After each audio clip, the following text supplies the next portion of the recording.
Preston entra dans le gala des diamants avec une maîtresse à son bras et un sourire arrogant sur le visage, convaincu qu'il était le roi du monde. Il traitait sa femme Viviane comme un fantôme, quelqu'un chargé de cuisiner ses repas et de rester invisible pendant qu'il jouait les grands hommes. Mais Preston fit un calcul fatal. Il ignorait que l'invitation exclusive dans sa poche n'était pas un coup de chance, c'était un piège. Il se croyait l'invité d'honneur, mais ce soir, il n'était que le spectacle. Car la femme qu'il avait laissée à la maison ne se contentait pas de laver ses chemises. Elle possédait littéralement le sol sur lequel il marchait. La pluie cinglait les fenêtres de la grande maison coloniale en banlieue de Greenwich, Connecticut. À l'intérieur, l'atmosphère était encore plus glaciale.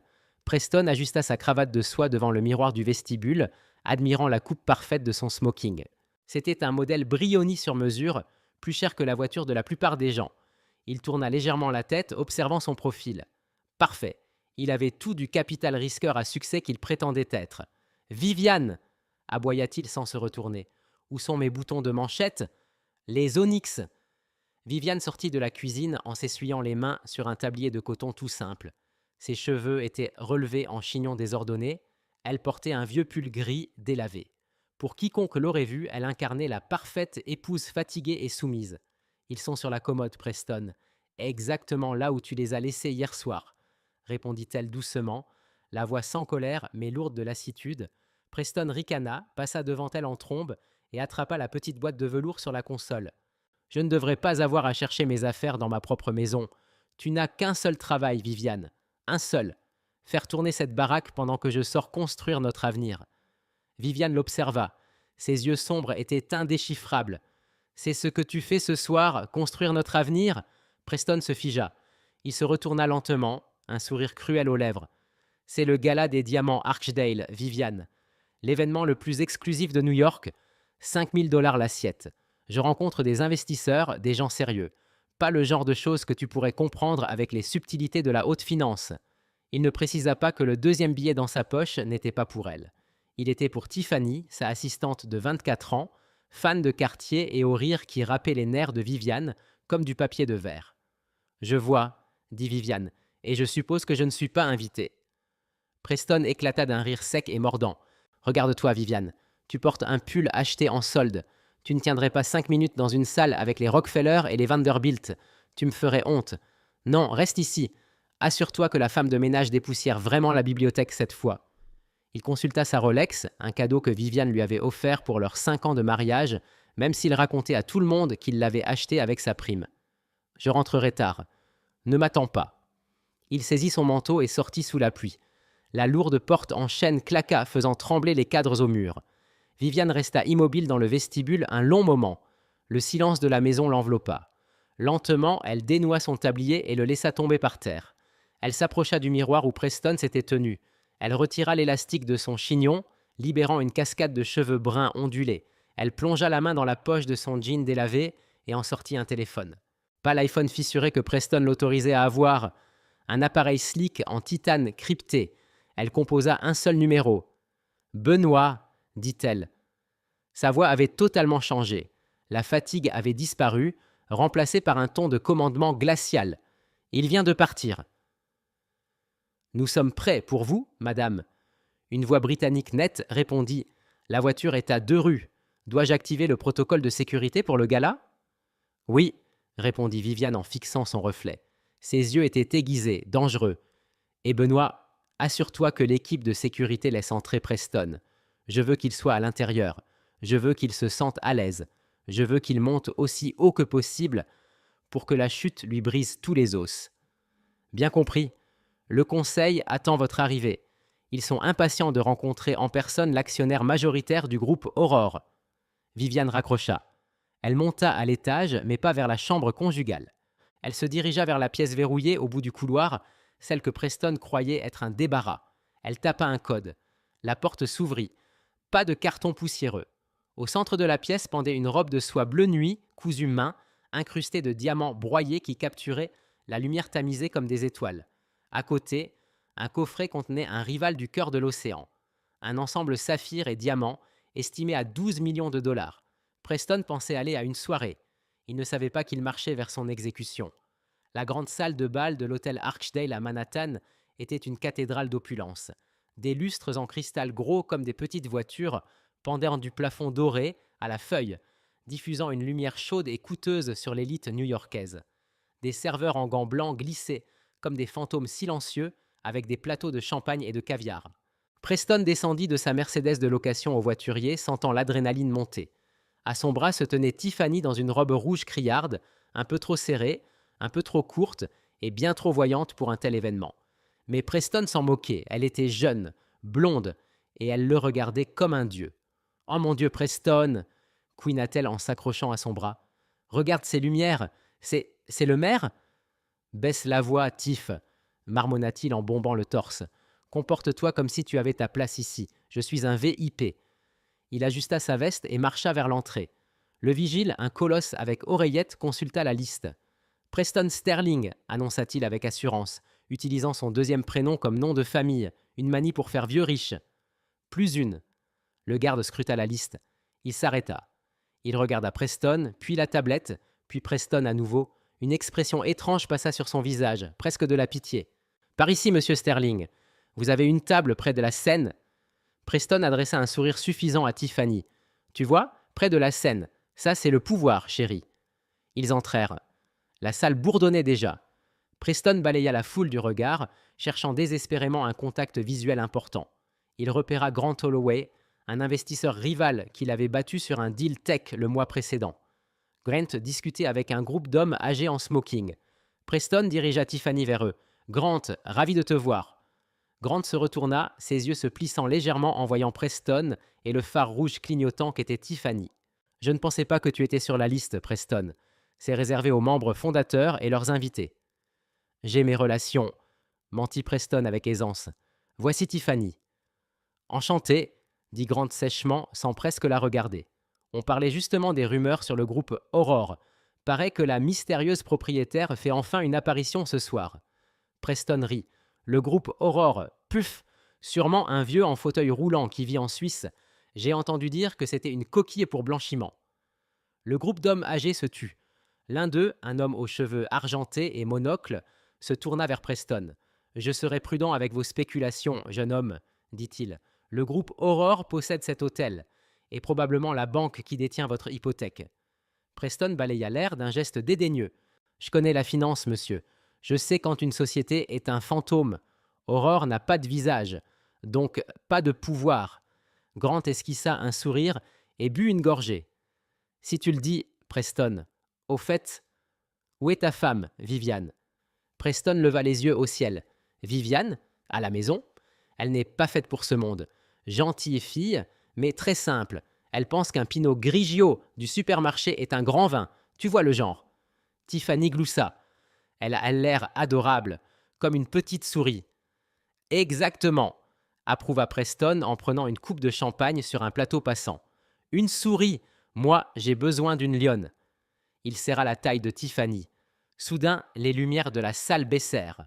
Le murmure de la foule s'éteignit quand un projecteur frappa le grand escalier au fond de la pièce. Le maître de cérémonie, un célèbre acteur britannique, s'approcha du micro. « Bochatim, mesdames et messieurs, merci d'être parmi nous pour la 50e édition du Gala des Diamants. Ce soir est une soirée particulière.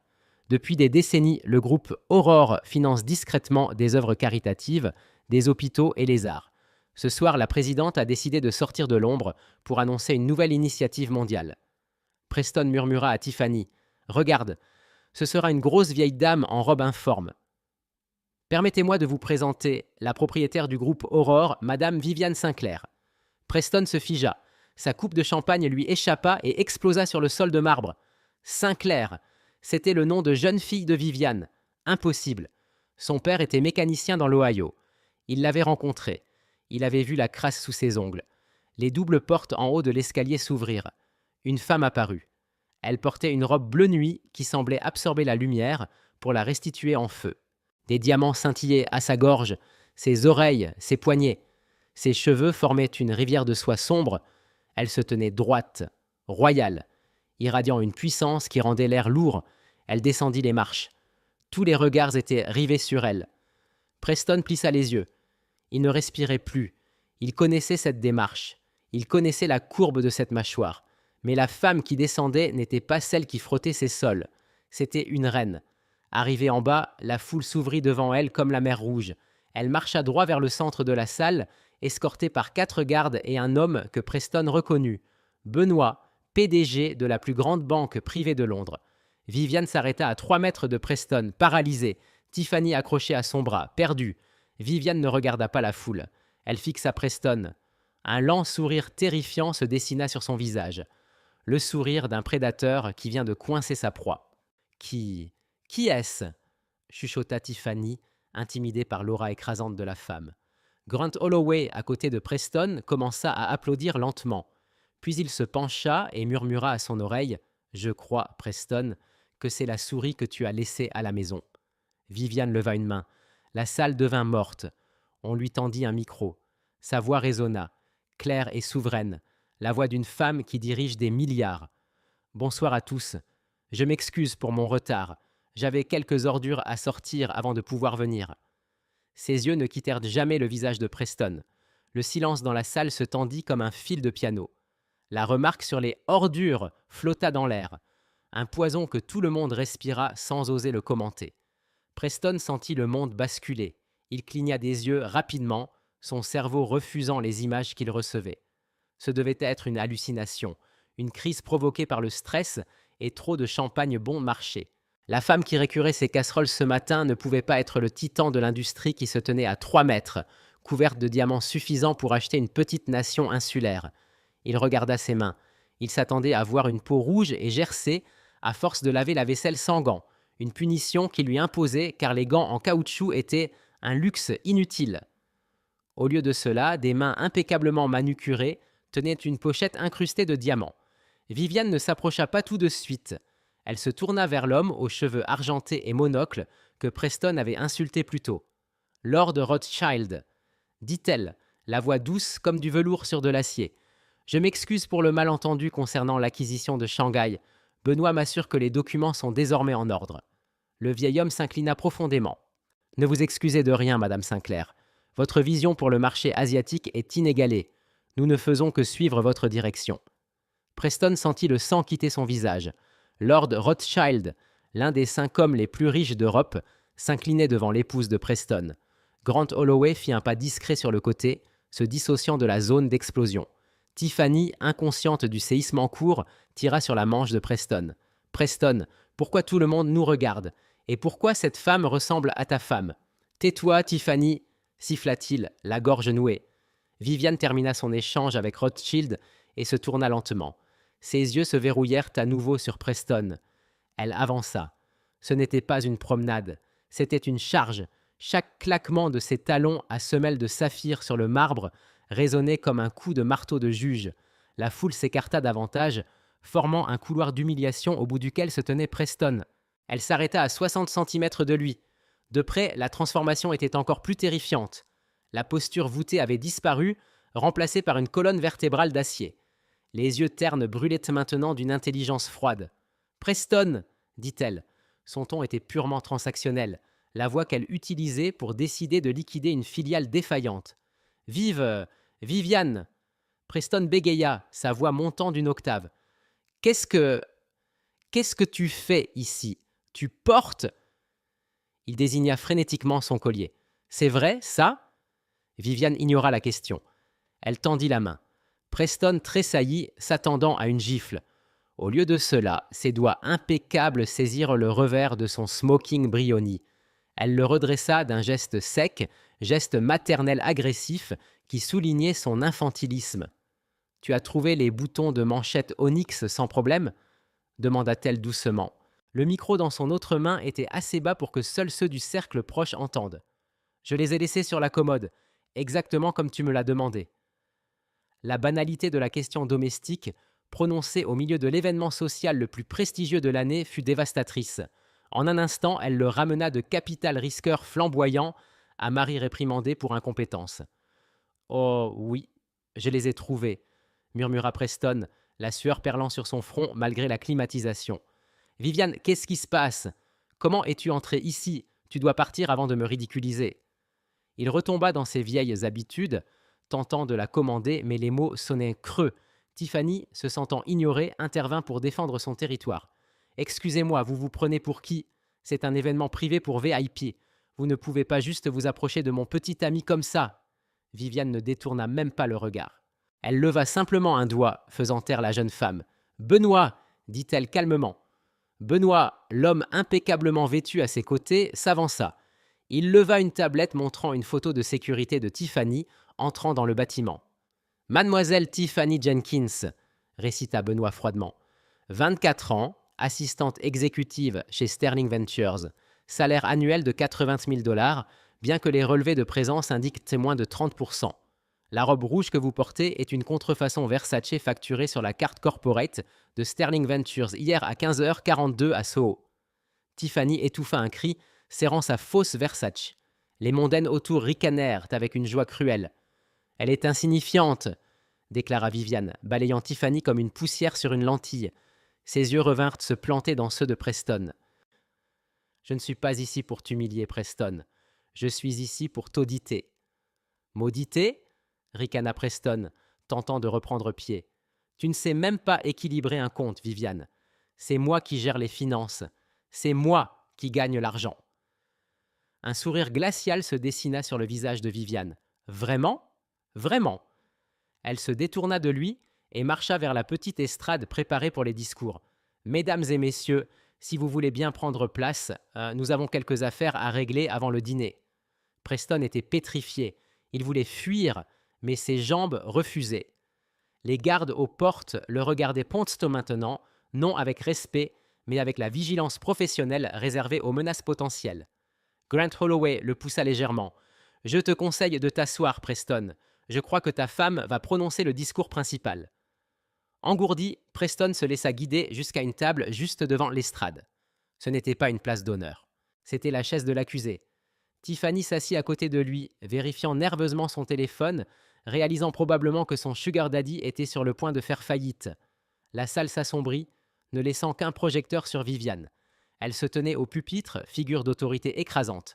« Merci à tous d'être là, » commença-t-elle, sa voix amplifiée par le système haut de gamme. « Nous sommes réunis pour célébrer le succès, la richesse et la philanthropie. Le groupe Aurore a toujours opéré dans l'ombre. Mon père, brillant mécanicien de l'Ohio, m'a appris que le vrai pouvoir n'a pas besoin de crier. Il lui suffit de fonctionner. » Preston releva brusquement la tête. Son père était mécanicien. Ça, au moins, n'était pas un mensonge. Mais il avait supposé que l'homme était mort pauvre. « Mon père a aussi inventé un composant d'injection de carburant à la fin des années 70, poursuivit Viviane, son regard balayant la salle. Il l'a breveté. Ce composant équipe aujourd'hui environ 60% des moteurs à combustion sur la planète. À sa mort, j'ai hérité d'une fortune modeste, j'en ai fait un empire. » Un murmure parcourut la foule. Le brevet d'injection. Légendaire parmi les vieux financiers. Le genre de fondation vieil argent qui commandait le respect immédiat. Ces 5 dernières années, cependant, dit Viviane, le ton se durcissant, j'ai mené une sorte d'expérience sociale, une fusion si vous préférez. Je voulais savoir si un homme pouvait aimer une femme pour ce qu'elle était et non pour ce qu'elle possédait. Alors j'ai joué un rôle. Je suis devenue l'épouse simple. J'ai laissé mon mari Preston prendre les commandes. Preston sentit tous les regards se tourner vers l'arrière de sa tête. Il brûlait comme des lasers. Je lui ai donné un capital de départ pour créer sa propre société de capital risque, Sterling Ventures, continua Viviane. Elle appuya sur une télécommande.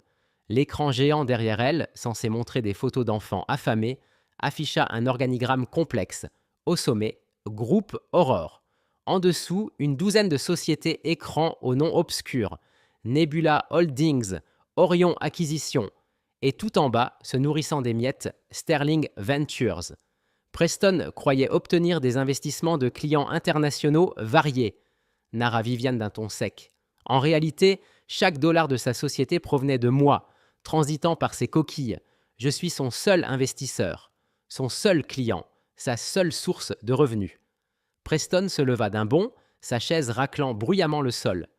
C'est un mensonge. J'ai conclu le deal avec Tokyo le mois dernier, 2 millions. Assieds-toi, Preston, ordonna Viviane. Sa voix résonna contre les murs, l'autorité absolue. Il se rassit. Elle cliqua à nouveau. L'écran afficha un relevé bancaire. Le deal de Tokyo, dit Viviane, financé par Orion Acquisition, ma société. Tu négociais avec mes avocats, Preston. Tu pensais qu'ils étaient japonais parce que j'avais engagé des acteurs japonais pour être assis dans la pièce pendant que mon équipe juridique parlait en haut-parleur. Tu étais trop occupé à leur impressionner avec ta montre pour remarquer qu'ils ne comprenaient pas le jargon financier. Un rire cruel et sophistiqué parcourut la salle. Et parlant de montre, poursuivit Viviane en cliquant. Un relevé de carte apparut, montrant l'achat de la Rolex. Tu as dit à tes amis que tu l'avais achetée avec ta prime. C'est moi qui te l'ai offerte pour notre anniversaire. Tu m'as dit qu'elle était trop voyante et tu l'as laissée dans le tiroir pour ne la porter qu'avec ta maîtresse. L'écran défila rapidement maintenant. Un montage des échecs et mensonges de Preston. Reçu du smoking Brioni payé par une filiale Aurore. Contrat de location de la Mercedes garanti par Viviane Sinclair. Série de factures d'hôtel au Saint-Régis, toujours au nom de Monsieur. Smith, les mardis après-midi où il était censé être en réunion. J'ai passé 5 ans à subventionner tes délires de grandeur, Preston, dit Viviane, la voix tombant dans un calme mortel. J'ai cuisiné tes repas, lavé tes vêtements, supporté que tu me reproches de ne pas dépoussiérer correctement la bibliothèque pendant que je dirigeais un conglomérat multinational depuis mon téléphone crypté dans la buanderie. Elle se pencha au-dessus du pupitre, le regardant droit dans les yeux. Tu voulais une lionne, Preston. Tu en as une et tu la laisses mourir de faim. Elle se redressa, s'adressant à toute la salle. Ce soir devait être le grand soir de Preston. Il m'a dit qu'il rencontrait de sérieux investisseurs, et c'est vrai. Elle désigna les tables autour de Preston. Les hommes et femmes assis là, Tsakti, que Preston avait pris pour de simples riches invités, se tournèrent tous vers lui. Preston, voici le conseil d'administration du groupe Aurore, et là-bas, les associés seniors du cabinet d'audit médico-légal que j'ai engagé il y a 3 mois. Ils ont suivi chaque centime que tu as détourné du compte de la société pour financer ton mode de vie et ton assistante. Tiffany laissa échapper un petit couinement et tenta de s'éloigner de Preston, mais elle était coincée. « Ce n'est pas un gala pour toi, Preston, » dit Viviane, assénant le coup final. « C'est ton entretien d'évaluation, et j'ai le regret de t'informer que ton contrat est résilié avec effet immédiat et la plus grande sévérité. » L'air de la salle n'était plus empli de parfums coûteux et de truffes. Il puait le désespoir de Preston. Il était assis, les mains crispées sur les accoudoirs, les jointures blanches comme des os. Viviane descendit de l'estrade. Elle ne revint pas directement vers Preston. Elle fit signe à un homme assis à la table 4, une table que Preston avait prise plus tôt pour du personnel administratif, parce qu'il ne portait nocto pas de smoking, mais des costumes gris impeccables, l'uniforme des bourreaux. « Monsieur Henderson, » dit Viviane, sa voix portant sans micro, « veuillez guider Monsieur Preston à travers le projet Icar. » Monsieur Henderson se leva, un homme qui semblait n'avoir jamais souri de sa vie. Il ajusta ses lunettes à monture métallique et prit un épais dossier en cuir. Il s'approcha de la table de Preston et posa le dossier avec un bruit sourd qui fit trembler l'argenterie. « Projet Icar », commença Henderson d'une voix sèche et papier. « C'est le nom interne que nous avons donné à votre dossier, monsieur. Eh bien, nous arriverons au nom dans un instant. Il fait référence, bien sûr, à l'homme qui a volé trop près du soleil. » Preston retrouva sa voix. « Rauque, faible. Vous ne pouvez pas faire ça, c'est un piège. J'exige un avocat. »« Vous avez un avocat, » répondit Henderson calmement. « Il est à la table 9. Il travaille pour nous. En fait, la provision que vous lui avez versée la semaine dernière provenait du fonds de défense juridique du groupe Aurore, fonds que vous avez utilisé sans autorisation. En somme, vous avez payé votre avocat avec l'argent de votre femme pour vous défendre contre votre femme. » Un rire sombre parcourut la salle. Preston regarda vers la table 9. Son avocat, un certain Davis, leva simplement son verre de vin en un toast moqueur et détourna les yeux. Henderson ouvrit le dossier. « Parlons des voyages d'affaires, voulez-vous ? 14 octobre. Vous avez déclaré être à Chicago pour rencontrer le Board of Trade. Note de frais, $500 pour billets d'avion, hôtel et divertissement client. » Henderson posa une photo brillante sur la table devant Preston. « Voici une photo de vous et mademoiselle Tiffany Jenkins à Disney World le 14 octobre. Vous portez des oreilles de Mickey. Le divertissement client consistait, selon les reçus de cartes, en une visite VIP du Magic Kingdom et un dîner au Victoria et Albert's. » Tiffany, qui tentait de disparaître dans sa chaise, se raidit soudain. Elle attrapa la photo. « Tu m'as dit que c'était un séminaire d'entreprise ? Tu m'as dit que ta société possédait une partie de Disney. » « Il dit beaucoup de choses, » intervint Viviane en prenant une gorgée d'eau dans un verre en cristal tenu par un serveur. « Continuez, monsieur Henderson. 2 novembre. Henderson poursuivit, tournant une page. Sommet Tech à San Francisco, 8 000 $ de frais. Cependant, le traceur GPS de la voiture de société, que vous louez mais que nous possédons, montre que le véhicule n'a jamais quitté l'État. Il est de rester 3 jours au casino Foxwoods. Henderson laissa tomber une pile de jetons de casino sur la table. Ils claquèrent bruyamment. Vous avez perdu 7 000 $ à la roulette en misant sur le rouge. C'est sortie noire. Une métaphore de votre vie, en somme. Preston transpirait abondamment. Le maquillage qu'il mettait toujours pour les grandes occasions coulait sur son col. Je faisais du réseautage. Vous ne comprenez pas comment fonctionne le business, Henderson. Vous n'êtes qu'un comptable. Je suis auditeur médico-légal pour la division bancaire internationale, corrigea Henderson sans émotion, et j'ai envoyé des hommes en prison fédérale pour moins que ce qui figure à la page 4. Il tourna la page. Parlons des cadeaux. C'est là que ça devient intéressant sur le plan juridique. Le détournement est un crime, mais la fraude fiscale, c'est là que l'État intervient. Henderson pointa un long doigt osseux vers le cou de Tiffany. Ce collier, le pendentif diamant Cartier, vous l'avez inscrit au registre de la société comme matériel informatique Upgrade Server.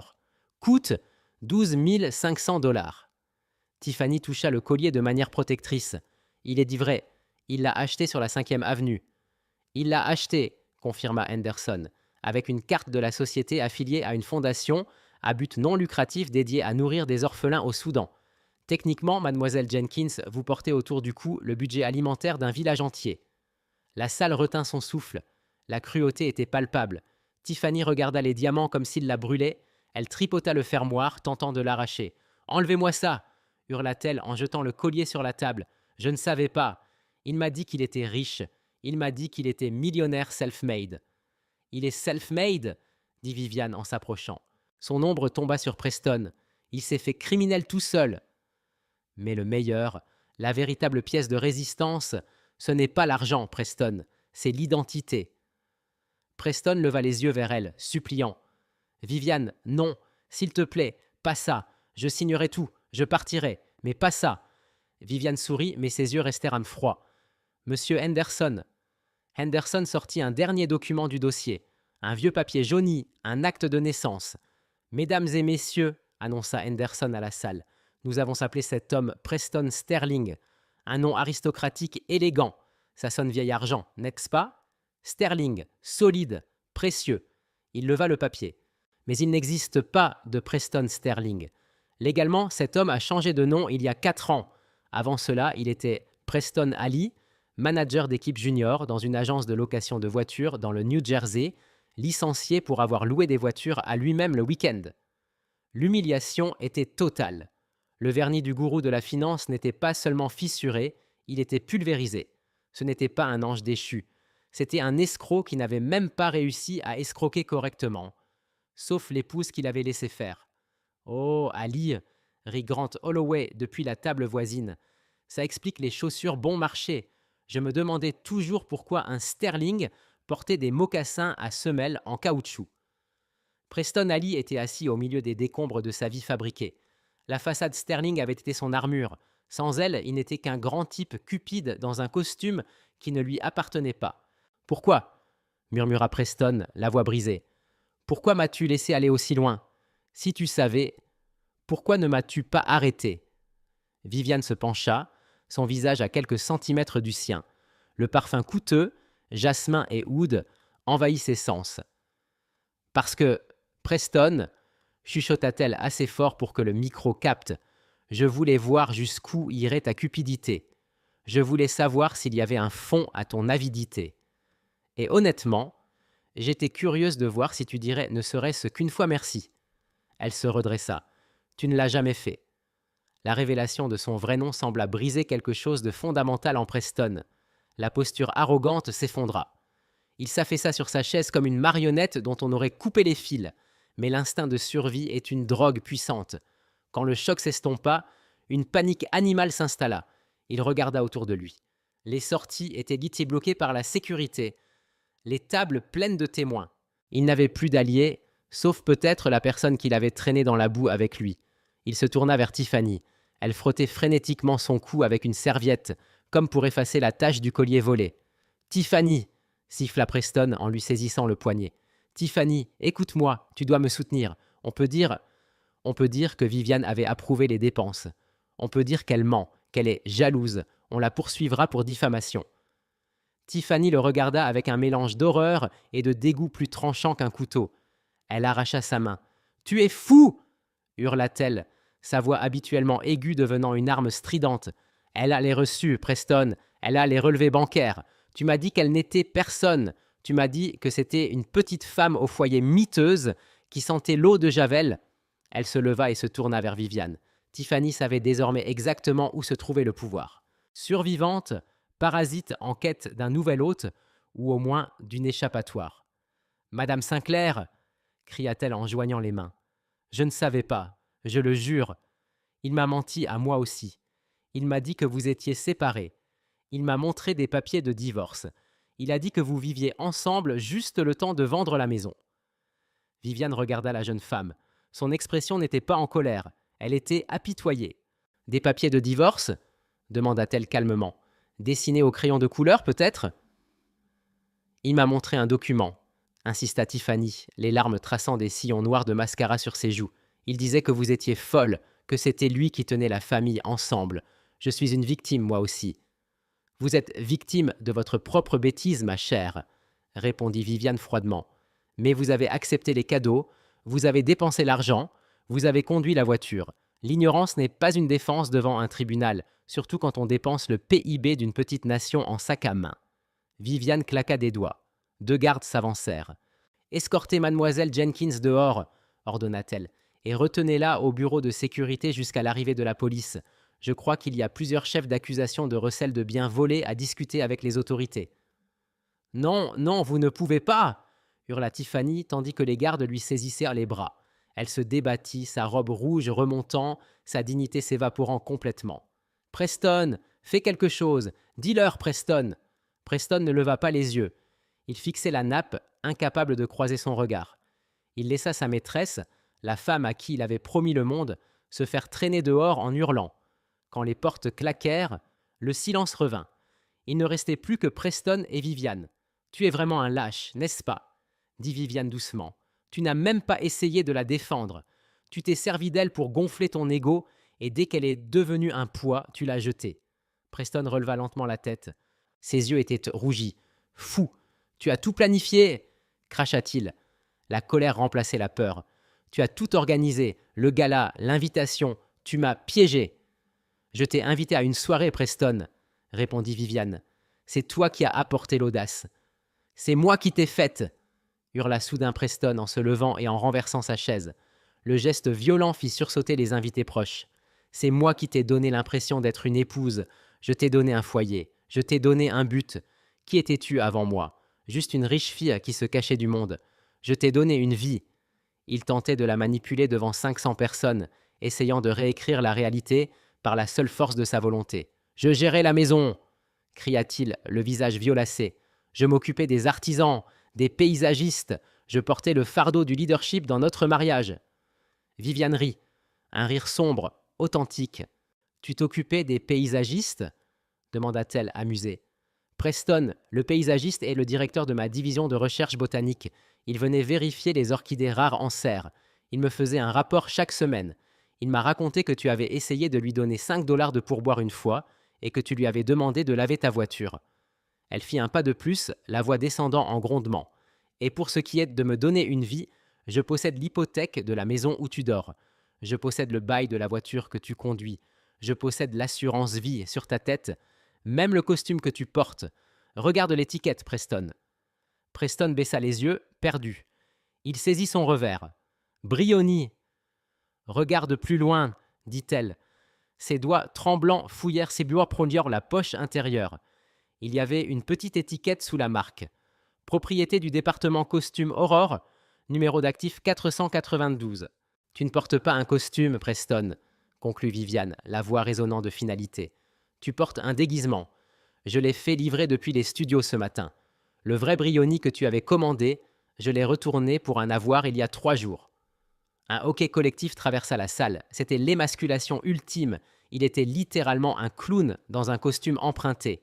« Tu n'as rien, » dit Viviane en tournant autour de lui comme un requin. « Tu n'es rien sans moi. Tu es Preston Ali. l'employé de location de voiture qui a eu de la chance.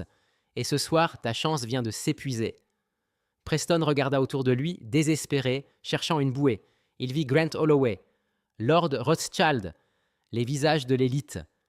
Grant, supplia-t-il en tendant la main. Grant, tu me connais. On a fait des affaires. Le deal tech. J'ai des compétences. J'ai des contacts. Grant Holloway prit sa serviette et s'essuya la bouche, regardant Preston avec un mépris absolu. Preston, dit-il froidement, le seul contact que tu aies est celui qui est en train de démonter ta vie. Si j'étais toi, je me tairais. Tu ajoutes juste des années à ta peine. Peine ? S'étrangla Preston. Viviane fit un signe vers le fond de la salle. Les doubles portes s'ouvrirent à nouveau. Cette fois, ce n'était ni serveur ni mannequin. 4 officiers du NYPD entrèrent, suivis de 2 agents en veste FBI. « Tu vois, dit Viviane en consultant sa vraie montre en diamant, pendant que tu jouais les gros bras, M. Henderson déposait une plainte officielle auprès des autorités fédérales pour fraude électronique, détournement de fonds et espionnage industriel, vu que les serveurs que tu utilisais traversèrent des frontières d'État. C'est une affaire fédérale maintenant. » Les genoux de Preston lâchèrent. Il s'effondra sur sa chaise, manqua le siège et tomba lourdement sur le sol de marbre. Il resta là, tas de vêtements empruntés et de mensonges brisés. « Viviane !» sanglota-t-il, les larmes venant enfin. « Viviane, s'il te plaît, je suis ton mari. On a prononcé des vœux, pour le meilleur et pour le pire. » Viviane baissa les yeux sur lui. Les lumières du lustre se reflétaient dans ses pupilles, les faisant ressembler à des diamants durs et froids. « Tu as brisé ces vœux le jour où tu as utilisé notre compte joint pour payer une chambre d'hôtel avec Tiffany, dit-elle. Et pour ce qui est du meilleur et du pire, elle se pencha et murmura à son oreille, si bas que seul lui put entendre l'enterrement de leur mariage, « Tu as pris le meilleur, Preston. Maintenant, tu as le pire. » Elle se redressa et fit un signe aux agents du FBI. « Il est à vous, messieurs. Attention au costume. Je dois le rendre au département costume lundi. » La salle de bal de l'hôtel Archdale, d'ordinaire sanctuaire de murmures polis et de cristal qui teinte, s'était transformée en théâtre de justice. L'arrivée du FBI avait pulvérisé les dernières miettes de décorum social. 2 agents, blocs de granit dans leurs vestes, relevèrent Preston. Il trébucha, ses jambes refusant de porter le poids de sa nouvelle réalité. L'homme qui était entré en s'attendant à être couronné roi était maintenant manipulé comme un déchet dangereux. « Preston Ali !» annonça l'agent principal d'une voix qui porta dans le silence. « Vous êtes en état d'arrestation pour fraude électronique, fraude bancaire, vol d'identité aggravé et détournement de fonds. Vous avez le droit de garder le silence. Tout ce que vous direz pourra et sera utilisé contre vous devant un tribunal. » Preston ne garda pas le silence. Il ne pouvait pas. « Viviane !» hurla-t-il en se débattant contre les menottes qui mordéfendaient ses poignets. « Dis-leur que c'est un malentendu. Je suis ton mari. Tu ne peux pas les laisser m'emmener. » Viviane resta immobile. Elle observait la scène avec la curiosité détachée d'un scientifique devant un spécimen en bocal. Elle n'avait plus l'air en colère. La colère aurait signifié qu'il avait encore le pouvoir de la blesser. Ce qu'elle montrait, c'était du soulagement. « Je ne suis plus ta victime, Preston, » dit-elle, la voix calme et définitive. « Et je ne suis certainement pas ton sauveur. » Tandis que les agents le traînaient vers la sortie, la foule réagit. D'abord quelques flashs de smartphone, puis de plus en plus. En quelques secondes, un mur de lumière jaillit. Chaque mondaine, chaque PDG, chaque investisseur rival brandissait son téléphone pour immortaliser la chute du faux Monsieur Sterling. Grant Holloway s'avança dans l'allée au moment où Preston passait. Il ne tendit pas la main. Il leva sa coupe de champagne. « Joli costume, Ali, » lança-t-il. « Il existe en orange ?» Le rire qui suivit fut brutal. Le son de la meute se retournant contre le loup faible. Preston ferma les yeux très fort, essayant de bloquer les flashs, les rires, la ruine. Toute sa vie, il avait eu peur d'être vu comme pauvre, comme inférieur. Maintenant, il était pire que ça. Il était une blague. Aux immenses portes doubles, Preston planta ses talons pour une ultime tentative désespérée. Il tourna la tête vers la femme, restée seule au centre de la salle. « Je t'aimais, » mentit-il, la voix brisée par le désespoir. « À ma façon, je t'aimais. » Viviane ne cria pas. Elle ne fit pas de scène. Elle porta simplement les mains à son cou, défit le magnifique collier de saphir, rival du cœur de l'océan, et le tint en l'air, les gemmes flamboyant sous les lustres. « Tu ne m'aimais pas, Preston !» lança-t-elle, la voix claire et résonnante. Tu aimais le reflet de toi-même que tu voyais dans mon argent, mais le miroir était brisé. Les agents le poussèrent à travers les portes. Le lourd bois claqua, coupant ses hurlements. Le silence qui suivit était lourd. Le spectacle était terminé. Désormais, la réalité s'installait. 500 des personnes les plus puissantes de la ville fixaient Viviane Sinclair. Elle réévaluait tout ce qu'elle croyait savoir sur la femme discrète, restée dans l'ombre d'un imposteur. Viviane inspira profondément. Elle lissa la soie de sa robe bleu nuit. Elle se tourna vers Benoît, qui se tenait respectueusement à ses côtés avec un verre d'eau fraîche. « Merci, Benoît. »« Un plaisir, comme toujours, madame, » répondit le banquier. « Puis-je demander à l'orchestre de reprendre dans un instant ?» Viviane retourna au micro. Elle n'avait pas l'air fatiguée. Elle semblait régénérée, comme si on avait retiré chirurgicalement un parasite lourd de sa colonne. « Mesdames et messieurs, » dit-elle à la salle, « je m'excuse pour l'interruption de votre soirée. Ce n'est jamais agréable de sortir les poubelles en tenue de soirée. » Un rire sincère et appréciateur parcourut la salle. Elle les avait conquis. Elle possédait la pièce désormais, non grâce à son mari, mais grâce à sa force. Cependant, poursuivit-elle, le visage redevenant sérieux, que ceci serve de rappel. Le groupe Aurore défend l'intégrité. Nous soutenons l'innovation. Nous soutenons la charité. Et nous soutenons la vérité. Nous ne soutenons pas les menteurs. Ce soir devait marquer le lancement de notre nouvelle initiative pour la transparence en affaires. Je crois vous avoir fourni une étude de cas suffisamment convaincante. Elle leva son verre. À l'avenir, qu'il soit lumineux, qu'il soit honnête et qu'il soit le nôtre. À l'avenir, rugit la foule en levant ses verres dans un toast qui ressemblait à un couronnement. Viviane but une gorgée d'eau. Le liquide frais apaisa sa gorge. Elle regarda vers l'embrasure vide par où Preston avait disparu. Elle sentit un poids fantôme s'envoler de son annulaire. Elle retira l'alliance toute simple en or. Elle la contempla un instant, un cercle de métal qui l'avait liée à un mensonge pendant 5 ans. Elle la laissa tomber dans le verre vide de Benoît. Un petit tintement. « Benoît, dit-elle, donnez ceci au fond de fonte. Je crois qu'on pourra en tirer quelques centaines pour l'or. Ça servira à acheter du matériel de bureau. » « Très bien, madame. » La musique enfla. Le gala reprit, mais la hiérarchie avait changé pour toujours. Viviane Sinclair n'était plus l'épouse invisible. Elle était la reine du conseil, et elle régnait en maître. 6 mois plus tard, la salle des visites de l'institution correctionnelle fédérale d'Otisville était d'un gris austère et sentait le nettoyant industriel et le désespoir. Preston était assis d'un côté de l'épaisse vitre en plexiglas. Il avait changé. Le bronzage artificiel avait disparu, laissant une peau jaunâtre et pâle. Ses cheveux, autrefois impeccablement coiffés avec du gel coûteux, étaient au clairsemé et mous. Il portait une combinaison kaki terne et délavée. Il décrocha le combiné noir. Ses mains tremblaient légèrement. De l'autre côté de la vitre se tenait Monsieur Henderson, l'auditeur médico-légal. Il était exactement le même qu'au gala, costume gris, lunettes métalliques, visage sans expression. « Où est-elle » demanda Preston d'une voix rauque. « Elle a dit qu'elle viendrait. Mon avocat a dit qu'elle viendrait. »« Madame Sinclair est actuellement à Tokyo, » répondit Henderson, sa voix ténue dans le combiné. « Elle finalise l'acquisition de la société Tech que vous n'avez pas su décrocher. Elle vous fait transmettre ses salutations. » Il leva un document contre la vitre. Preston plissa les yeux. C'était le jugement de divorce définitif. « Elle l'a signé ce matin, » expliqua Henderson. « Vous n'obtenez rien, bien entendu.